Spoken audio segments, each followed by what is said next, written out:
What's up, guys? Rick here to show you what is currently the most profitable way to bet golf, and it is while the tournament is going on. It is round by round matchups. So this is something that I mentioned in a video last week. I got a lot of questions about it. I tried to elaborate a little bit on Twitter, but I figured it would be a better chance to just make a full video about this. And also, we got a really good situation on Saturday evening after round 3 of the Travelers Championship, where I got an opportunity to go through the motions here, find the bets, tweet them out. And this is the tweet that I put out here, where I essentially said, here's the 7 matchup considerations for round 4 of the Travelers Championship. Of course, 6 of these did go on to cash. Burns beating Patrick Cantlay was the only one that did not win, but I want to try to show you what I did here and describe what's going on. So first of all,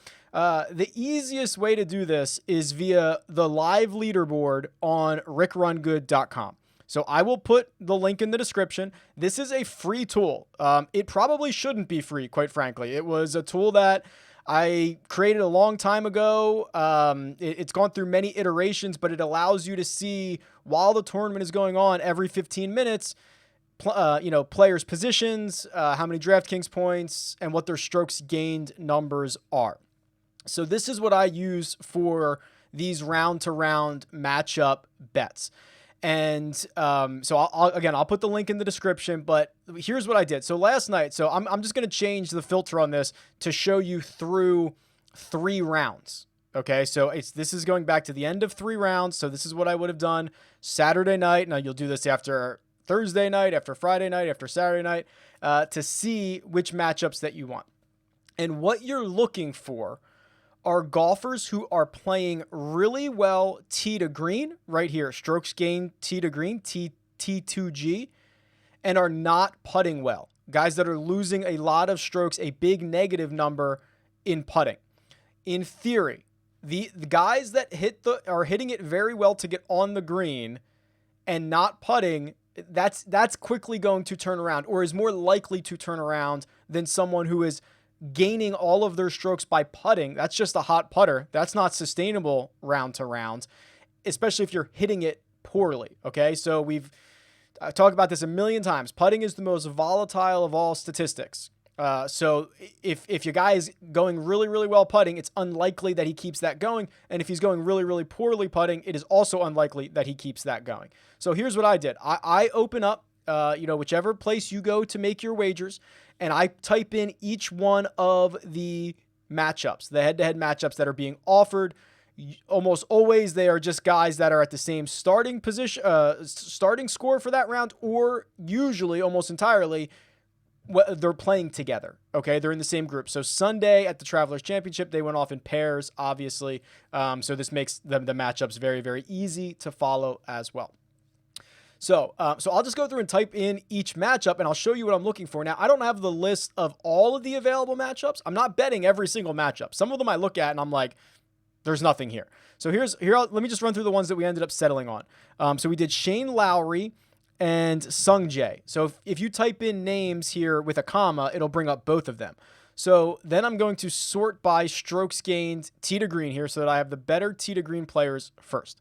So the way that I looked at this is I said, okay, wow. Through 3 rounds, Shane Lowry, he's playing okay tee to green. He's actually playing better than Sung Jae is. He's gained 2.6 strokes tee to green. Sung Jae's only gained a half a stroke. Sung Jae's losing 1.5 putting. So Sung Jae's not putting well either, but this number from Shane Lowry, minus 5.6, is insane, right? Like, that is unsustainable. He's playing better tee to green than Sung Jae is. I went out and bet this one. Shane Lowry did end up winning. Let's go to the next one. The next one was Rafa Cabrera-Bello and Roger Sloan. So again, I'm looking at this saying, wow, Roger Sloan, this is the perfect example of guys that I would want to bet against. Someone who is terrible tee to green, losing 3 strokes putting, and gaining 2 strokes on the greens. That is someone that is almost certainly in for some regression. Cabrera-Bello, the opposite. He is gaining 2 strokes tee to green, losing 3 putting. And I'll bring this over here just so you can see. So here's what Sloan did: 3 over on Sunday, one of the worst rounds out there, and Cabrera Bello is right here, 6 under, 64. He crushed Sloan in this situation. So then I went back, and I might find a couple, like, let me find one that, like, I wouldn't bet here. So, like, I don't know if you could have gotten Todd and Dustin Johnson. But, like, they're very similar here. So, like, Todd gaining 11 tee to green, DJ gaining 8, Todd gaining 2 on the greens, DJ gaining 3.8. Like, there's nothing really exploitable there. There's not one guy who's playing significantly differently than another. So I let this one go. And really what this one, it comes down to, the books are really only assigning odds based on skill set, not necessarily style of play for the current week that's going on. So let me give you another example. Russ Henley versus Richie Werenski. They went out together. And look, these numbers are crazy. Russell Henley's awesome tee to green. He's been awesome, gaining over 5 shots tee to green, losing 5 putting. Richie Werenski, he's been okay tee to green. He's been okay, gaining 2, but losing 2 on the greens. And this is not a situation it's just such blatantly a Russell Henley play. So let's see how they did on Sunday. Henley goes out, shoots 6 under 64. Werenski goes out, shoots 3 under 67. So that's another cash. So then I'm just going through all of these, right? Patrick Reed versus Austin Cook. Patrick Reed, another guy who plus 2.5 tee to green, minus 1.5 putting, but I was more fading Austin Cook than I was kind of favoring Patrick Reed, because Austin Cook is losing strokes tee to green. That's not sustainable. And then gaining nearly 3 putting. That is a guy that is going to regress. And then on Sunday, it helps that Patrick Reed went out and shot something crazy, 6 under 64. And then Austin Cook goes out and shoots a 1 under 69. So like these, I'll do one more because I think the Howard Varner one was pretty good. Varner versus Hubbard. So yeah, same thing. Wow, that was hard to say. Harold Varner, plus 3.5 tee to green, minus 1.5 putting.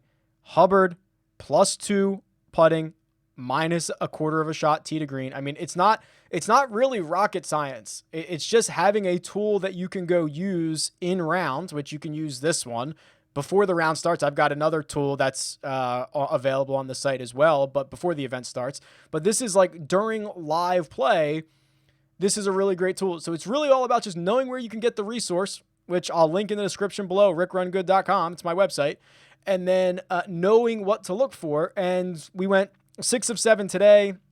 I've been retweeting tweets, all week of guys like, oh my God, I went 9 for 11 this week, or I went whatever. I mean, it's obviously, they're not all 50-50, right? There's odds that you have to lay, but this is very easily the most exploitable aspect of golf betting right now. So I hope you enjoy. I hope that clears up a lot of the questions that I'm getting. Feel free to let me know if you have any more at rickrungood.com, or you can leave a comment below. I'll do my best to answer them as they come up. And best of luck.